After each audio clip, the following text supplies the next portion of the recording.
Try again. Try again. Meet your maker. Nice try. You're not trying to escape, are you? Glory is mine.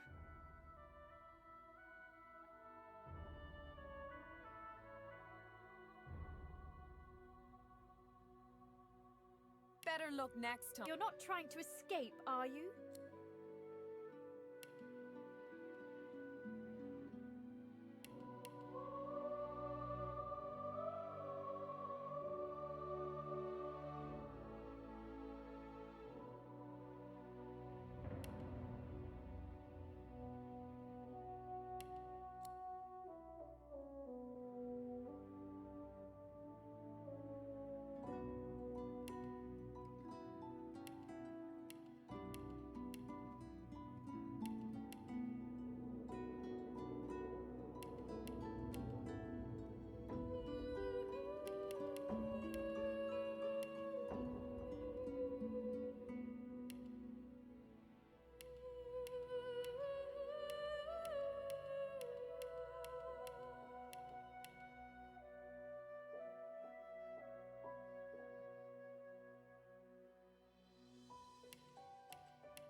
It all happened like I knew it would.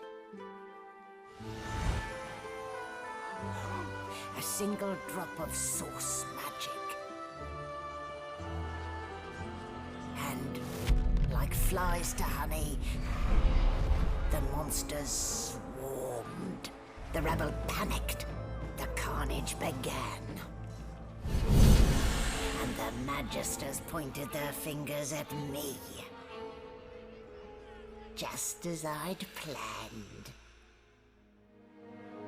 I was shackled and collared, and sent to Fort Joy.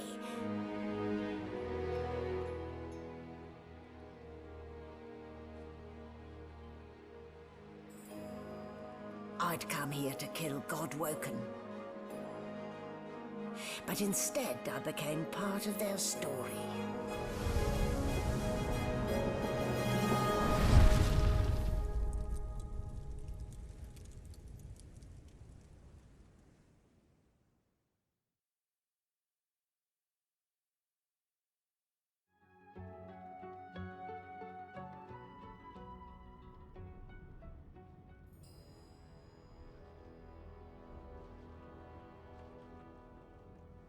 So, still a bit groggy, are we? Don't worry, the sedative will wear off soon enough. Easy now, no need to hurry.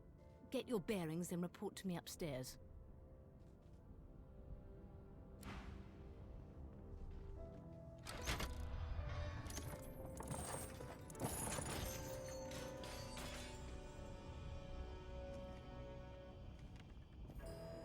So it wasn't a dream after all.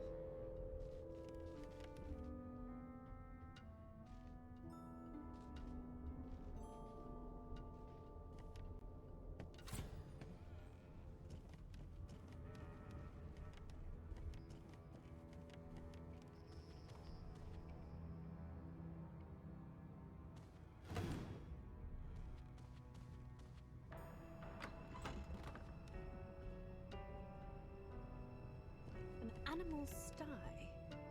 Freight or food?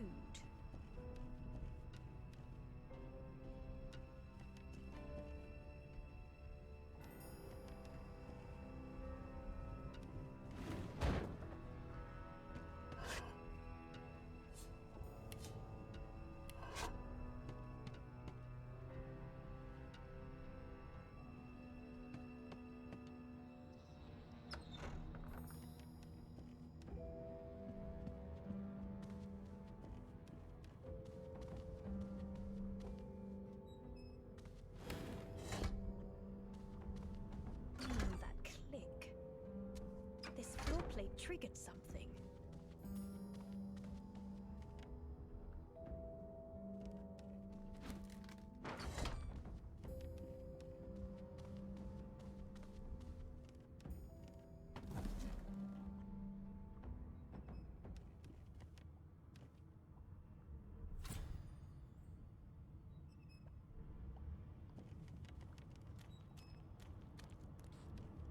You there. Come here.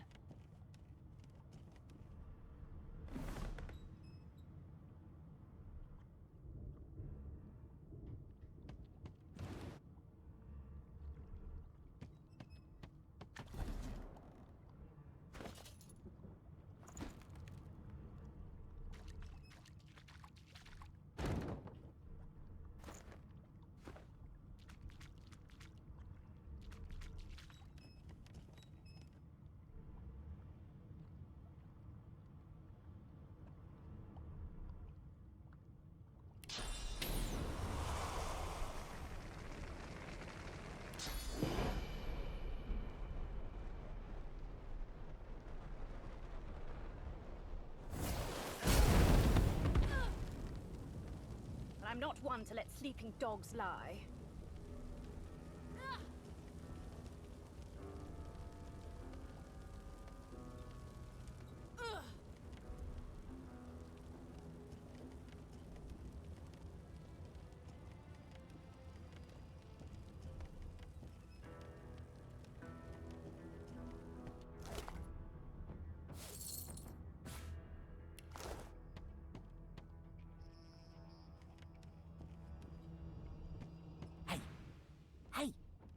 me out of this cage and I'll make it worth your while.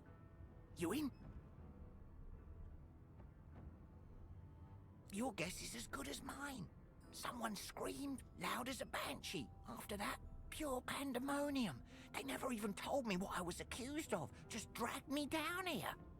Set me free, and I'll set you free. A fair trade, I should think.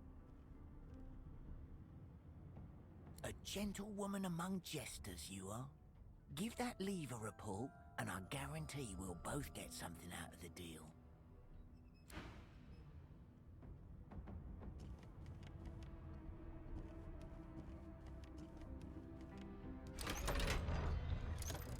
The prisoner's buoyant voice. Ah, freedom.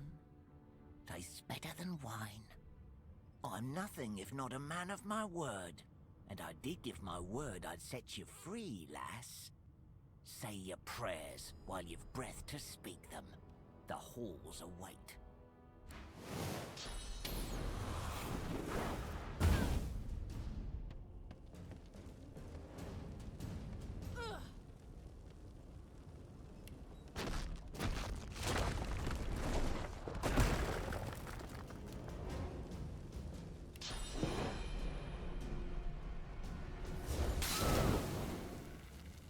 What would he have to gain by killing me?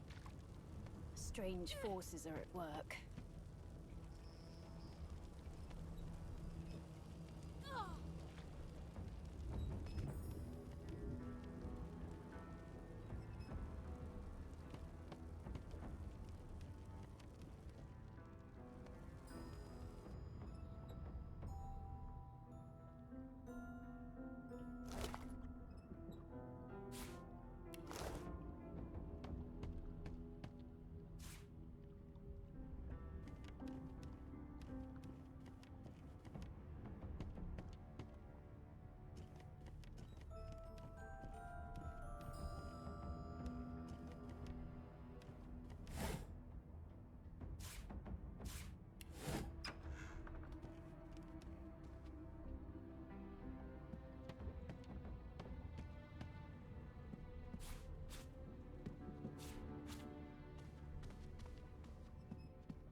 Shaking her fluffy coat, the sheep eyes you balefully, her rectangular eyes like letterboxes to the void.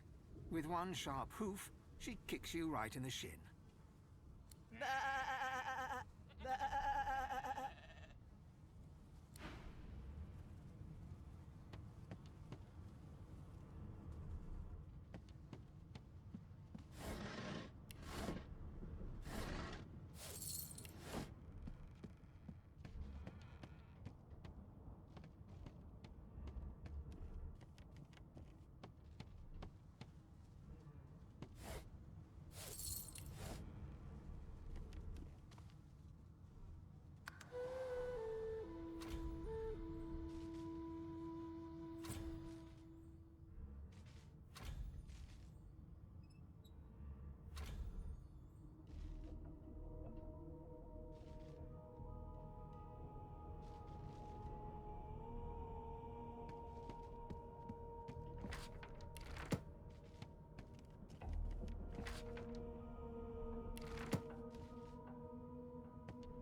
you're looking a bit more chipper. Yes. Looks like that collar fits you snugly enough. Nice bit of work, even if I do say so myself. This is a rare cast of magic. There you are. Not too tight, I hope. The collar, I mean. Oh, not to worry. Every dog has to get used to its leash. In the meantime, your next stop will be Magister William. All passengers have to be registered in the ship's manifest, and he's the chap in charge of the logs. You'll find him on the other side of this deck, in the officers' quarters.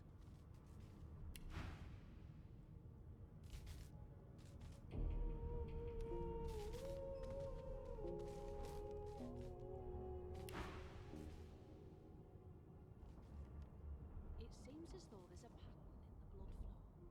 That can't be natural. Why? Because we're at sea, of course, and have been for several days.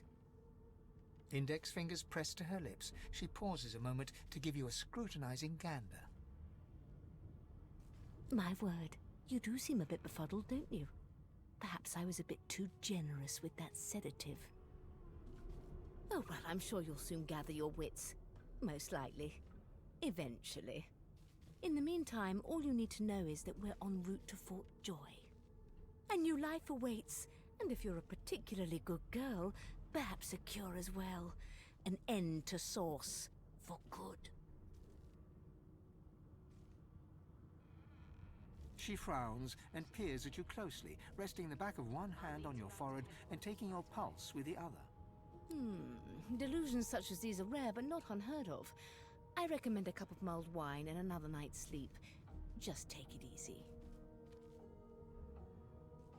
Is he? Oh well. Some problems simply sort themselves, don't they? Why, for my peace of mind, of course. Why don't you try casting one of those source spells of yours? See what happens.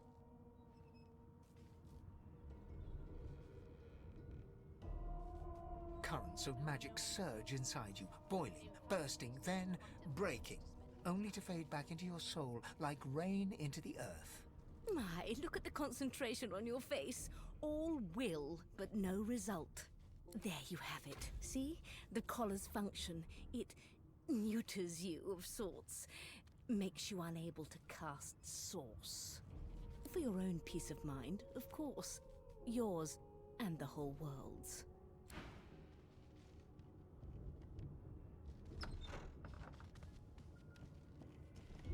Good gods!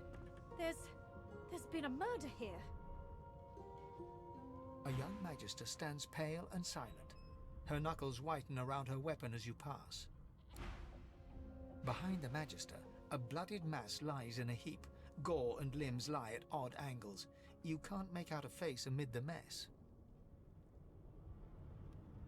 No known associates. There's been a murder. The sorcerer was killed by one of your own. Lucky you were busy getting your collar fitted at the time, or you'd be a suspect like the rest of them. Waters is investigating. She'll figure out who did it. Always does. Aren't you enterprising? I'll let Waters tell you no herself. Go ahead. She with the body. No lesions, no trauma. He was bled by magic. Ugly sight, isn't it? Burns me up this happened under our protection. We're extremely lucky no Voidwalker followed the source that did this.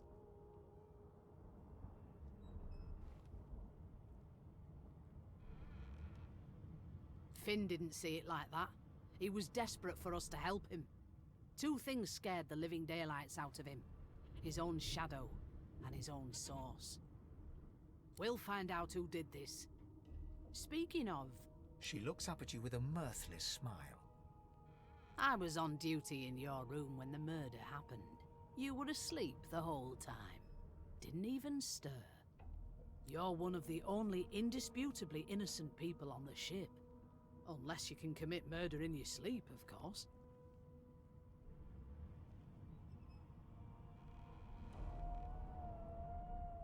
Finn was killed by Source. If a Magister could do that, there wouldn't be a Magister. It looks more like a passenger managed to slip their collar. And the rest, well, You see the evidence in front of you. Listen, I could use someone to keep their ears open among the passengers. Sometimes they clam up in front of a uniform. Bring me a good lead, and I'll throw in a shiny gold coin for you. How about that? Not in here, it isn't. You let me know if you hear anything. Whoever did this is dangerous. Nothing to see here.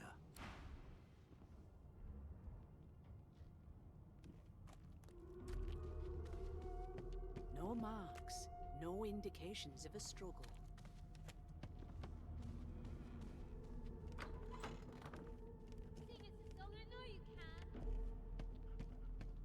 I forgot how to sing. I did. It was one of them. I know it.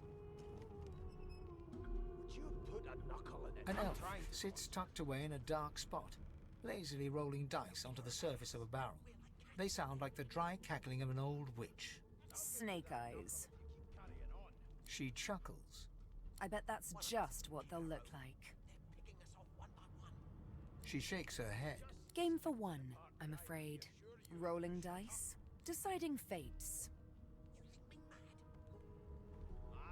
Don't worry, honey. It isn't yours. She looks you up and down with the merest hint of a coy smile on her lips. Never say never, though. She smiles contemptuously. Just a kitten in a corner, aren't we?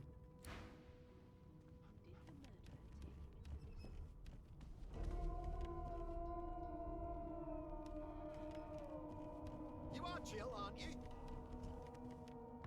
I ain't saying nothing. Bloody dwarves, I'll come back to you, but you better be ready to talk here.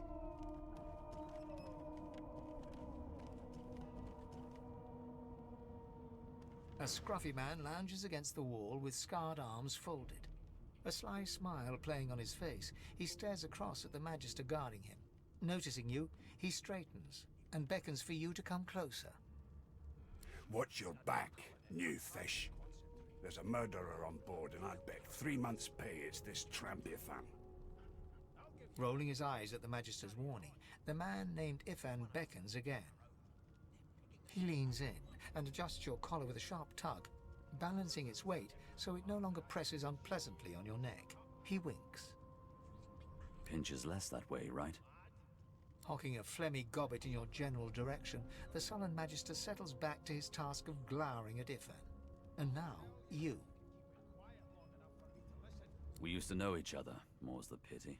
I was his commander many, many, many moons ago. Isn't that right, Vic? Standing far back from Ifan, the tight-faced Magister draws one finger across his throat in an elaborate fashion, but says nothing. Ifan grins, flashing pointed white teeth. Same as he was at 14 years old. Only difference is somebody gave him a bigger sword, and now he's Johnny Big Pants. Long story. Maybe I'll tell you about it in the Joy. Away from interested parties. No. The dead man, Finn, is it? I'd no business with him. And I wouldn't put a man down without good reason. He glances over at Magister Victor, who's staring back at him with pointed intensity. Damn shame sheer annoyance isn't reason enough. The Joy, I've heard a lot. Nothing good. No surprise there, since Bishop Alexander runs the show. Wonder if we'll get to meet the Ringmaster himself. Easy now. I might think the same, but Vic here will blow a blood vessel if he hears you talking like that. What are you conspiring about over there? You! What's your name? Oh, don't mind him. Vic's just got a bee in his bonnet. And that bee is me. Name? Magister Victor looks at you suspiciously, then scrawls something illegible down in a tiny notebook. He scowls at you as he stows the notebook back in his voluminous robes. I'll find out. I always do. Now away with you, at once. Ifan performs an elaborate pantomime of keeping quiet, one finger in front of his lips as he leans back against the wall. Don't you get saucy with me when you clearly don't know the first thing about that source.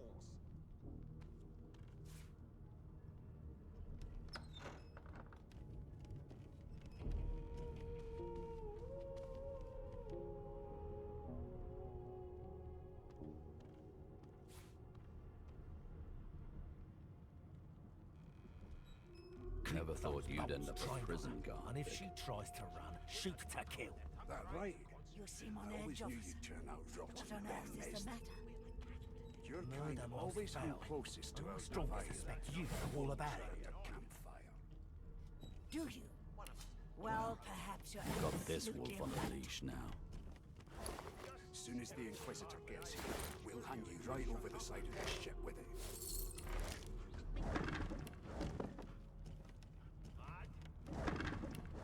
Insufferable, surely. What are you trying to hear anyway? I'll tell you if you can keep it quiet long enough for me to listen. Come on. Please, Losa. Be good, you scallywags. You one of them? A Divine Order loyal? They killed a sorcerer, you know. They'll hide the evidence well enough, but make no mistake.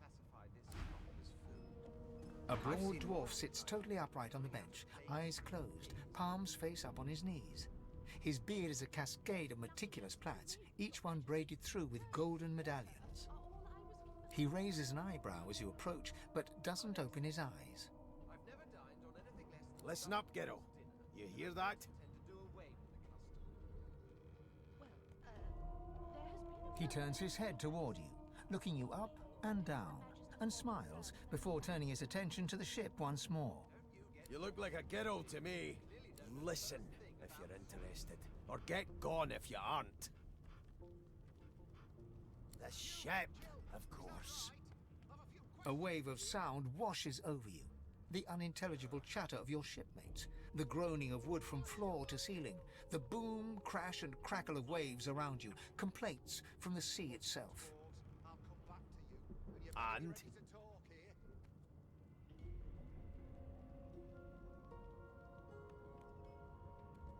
The fellow cocks his ear, listening. That isn't anger, it's... He cocks his ear to the other side, then smiles. Anticipation. She senses something. I'd hold on to my breeches if I were you, mate. That's all you hear, though. Listen close. There now, just like that. Squeak! Aha! His eyes snap open as his countenance breaks into an expression of joy. One great paw claps you on the back. The other catches you before you lose your footing. There, you heard it, didn't you? I knew it. I knew it. Aye, this is good news, Ghetto. Good news. It's the wheel. The wheel. Don't you see, you beautiful idiot? Squeaks whenever the helmsman jerks it clockwise, which means we're heading east. Burn my beard. That means if we've been traveling for... Yes, only 10.34 nautical miles to Fort Joy. Ah, so you've eyes as well as ears, eh? You'll go far, mate. Even here.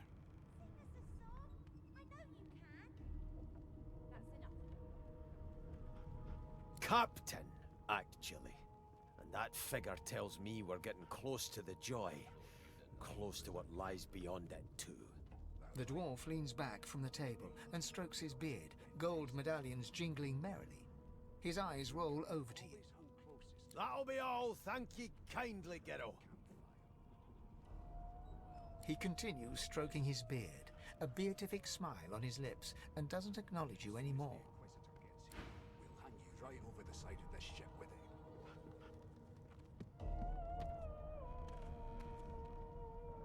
Well, well. What have we here? A fresh face in this stale hell. Let's size you up, shall we? See if you'll do. The lizard looks you up and down, like a farmer would a fetching horse.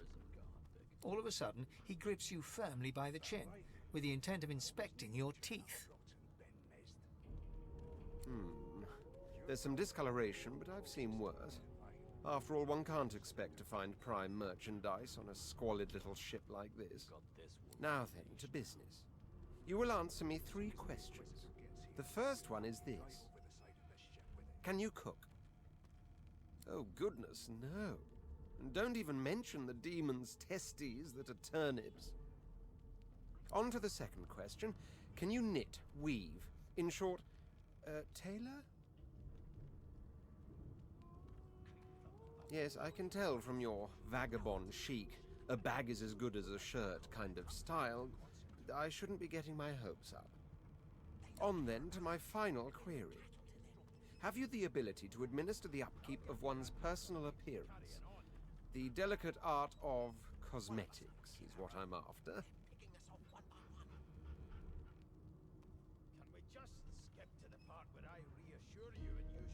The very basics, then. So, 3 questions asked, 3 questions answered.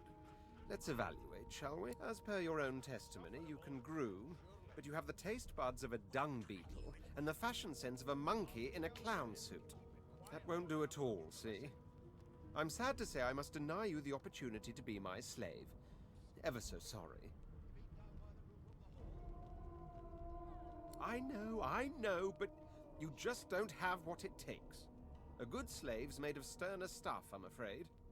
Still, hone your skills, and one day you may just qualify for a position in a lesser household than mine. You keep dreaming, you hear?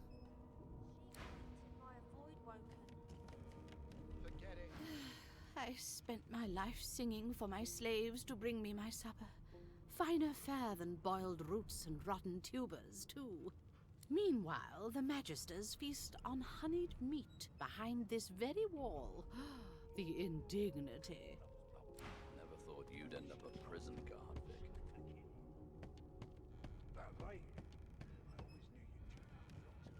Oh, there you are, wife. Would you please tell this very charming gaggle of not-at-all brat-like babes that I am by no accounts this Losa woman, nor do I sing, in fact. I'm deathly allergical.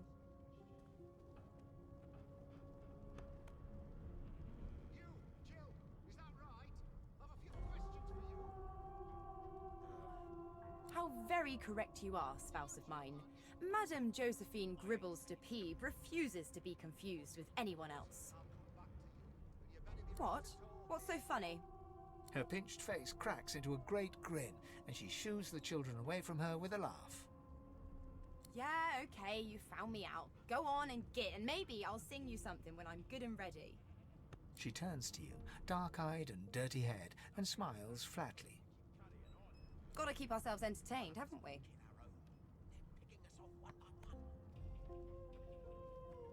You presume right.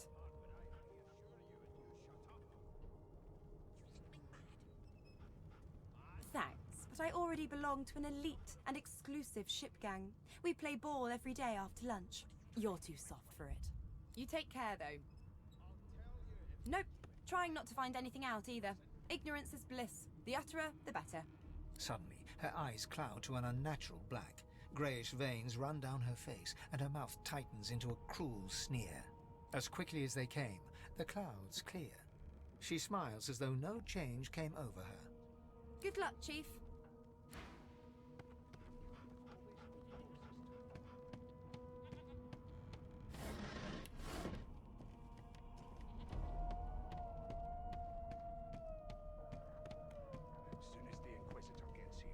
The elf is reading a volume of Cranley Hubert's famous encyclopedia. He looks up, his big round eyes scanning your body, absorbing every detail. He reaches out and takes your hand, turning it this way and that, examining it from every angle. Finally, he pinches your skin, gently tugging at it. Fascinating.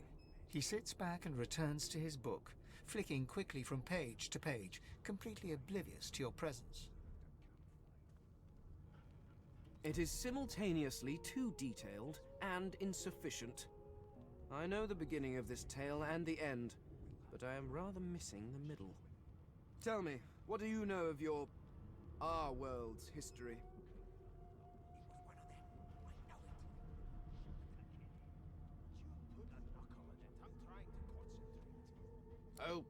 please.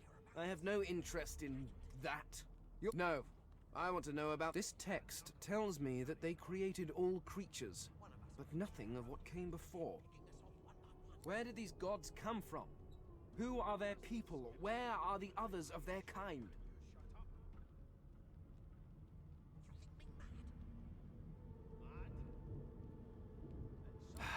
Of course you don't have any useful information. Why did I expect anything else? Now please, run along. I have a world to decipher. No amount of pestering will get the...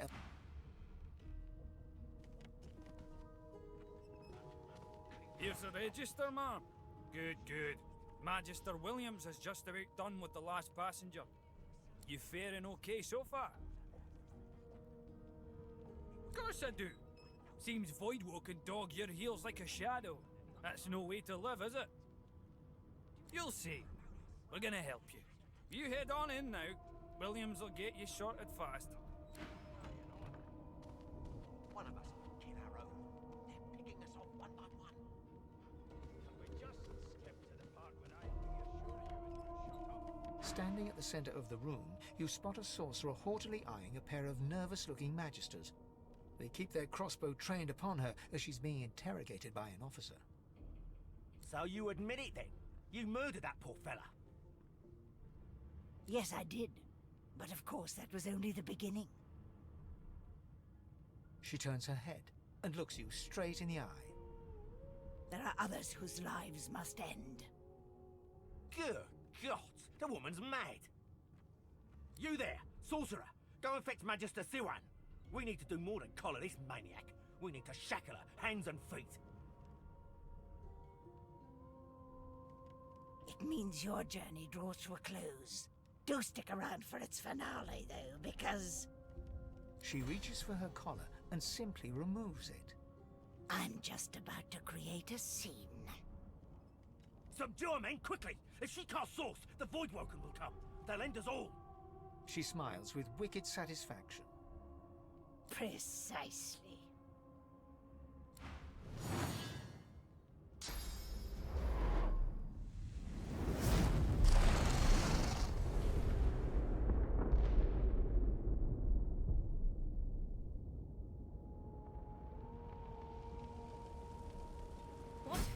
What's happened?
God! By divine grace, what was... He eyes the collar circling your neck and reaches a hand towards his blade. Another sorcerer! The Magister's companion doesn't blink, frozen in place at the sight of you. Even if I knew how to rip that thing off, I wouldn't. Some crazy banshee comes screaming through, and now we got void bugs swarming up top. Sorcerer mutiny! He whispers loudly to the other Magister. Don't just cower there, Riggs. Take out your blade. Riggs grabs his sword, which shakes in the rhythm of his trembling hand.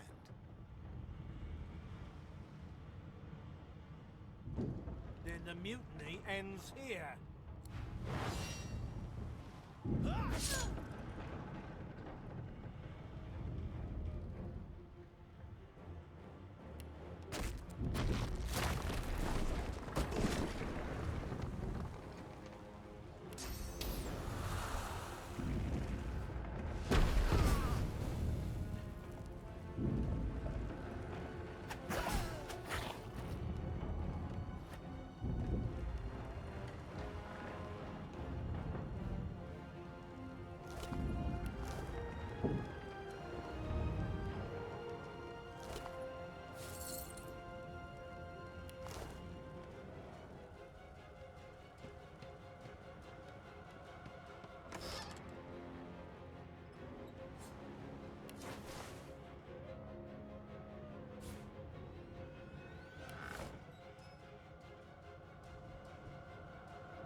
Not long before this thing snaps into splinters.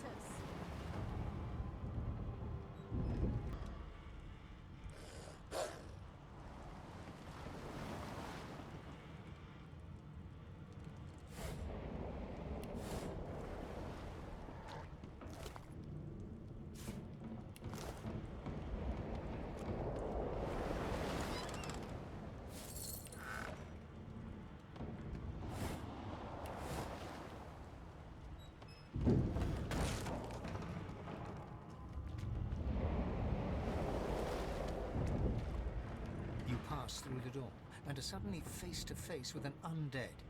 His skull is bizarrely angular, and a glorious jewel sits in the middle of his forehead. The skeleton is quickly leafing through a volume of Cranley Hubert's famous encyclopedia, muttering to himself. No, no, no! What damn fools record knowledge on a pulped tree?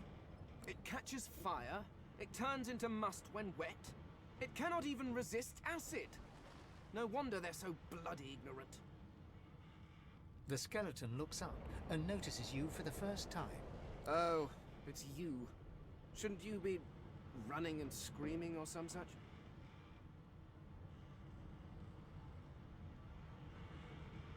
The skeleton groans and looks back to his book, frantically flipping from page to page. Yes, indeed.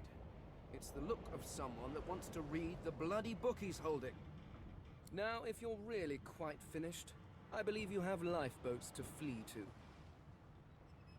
Please, I was no more an elf than you are those rags you're wearing. I had a mask, rather ingeniously designed, which allowed me to take that primitive form. A mask that was stolen by that damned witch after her little scene. Still, she'll drown with the rest of these fools, and I will simply pluck my mask from her cold, dead hands. Indeed, just as sensible as getting off a sinking ship and leaving a fellow to his business. I would say good day, but it seems quite likely that you're about to die a rather terrible death, so... The skeleton shrugs casually and returns to his book.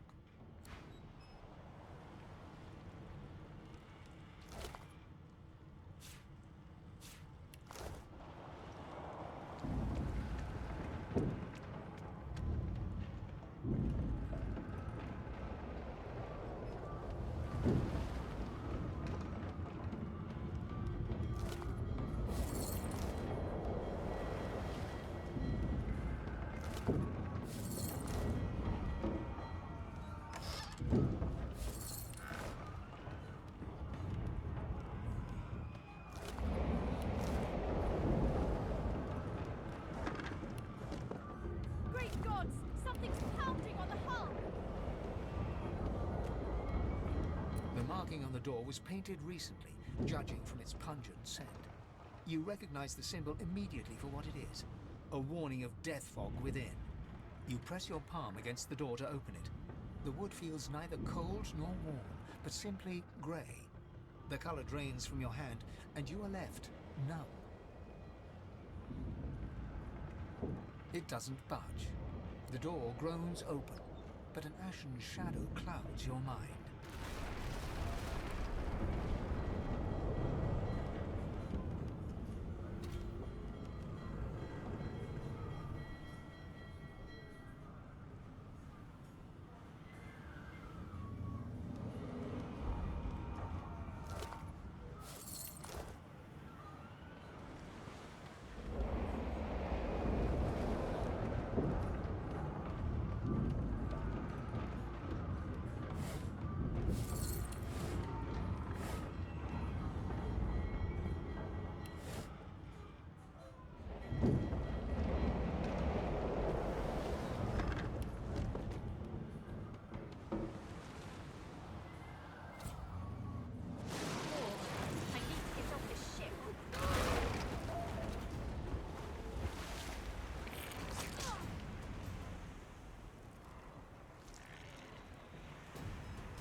Children and dwarfs first, just like the old stories say.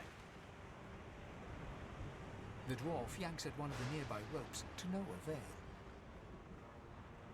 You said there were other people down there. We need to help them. You see those tentacles, kid? It's time for getting the hell out of here.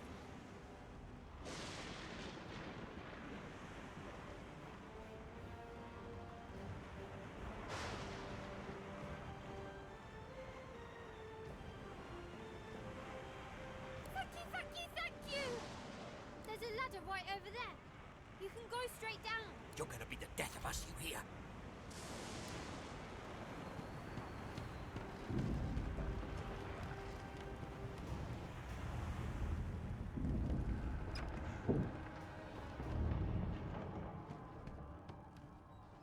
Magister lies on the floor, unconscious and bleeding from a dire-looking wound.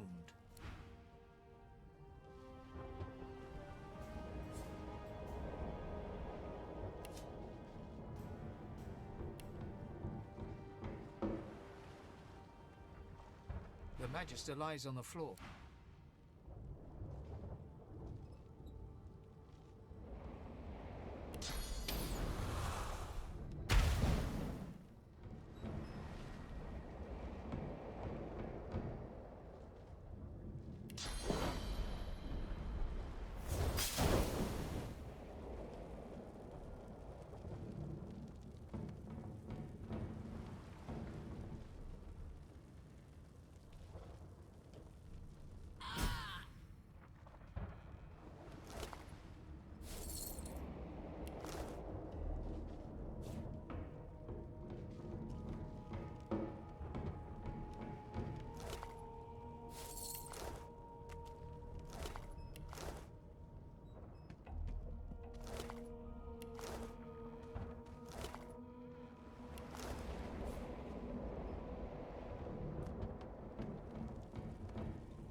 If you can walk, get yourself up the ladder.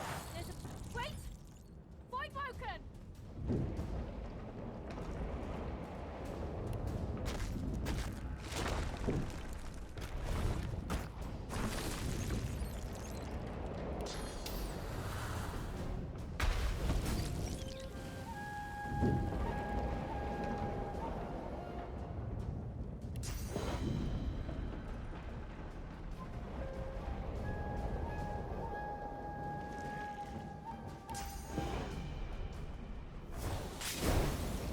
Beardless bugs won't sink the ship on my watch.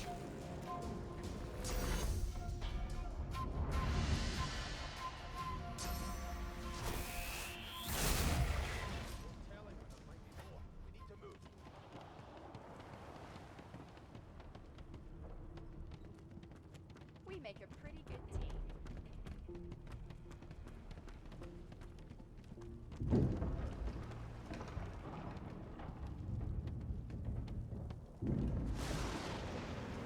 Wait! We need to wait! There's no time.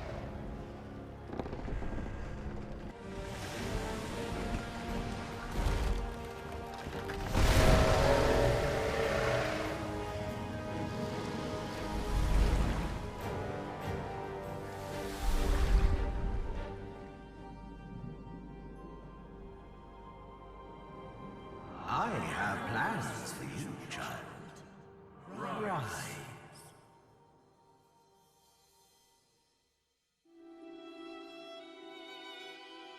Honorable Dallas, we lost a ship sailing sorcerer prisoners to Fort Joy. We assume some escaped and broke their collars. Their vile magic lured the Voidwoken. All who were aboard are presumed dead. Yours faithfully into eternity, High Judge Orivan.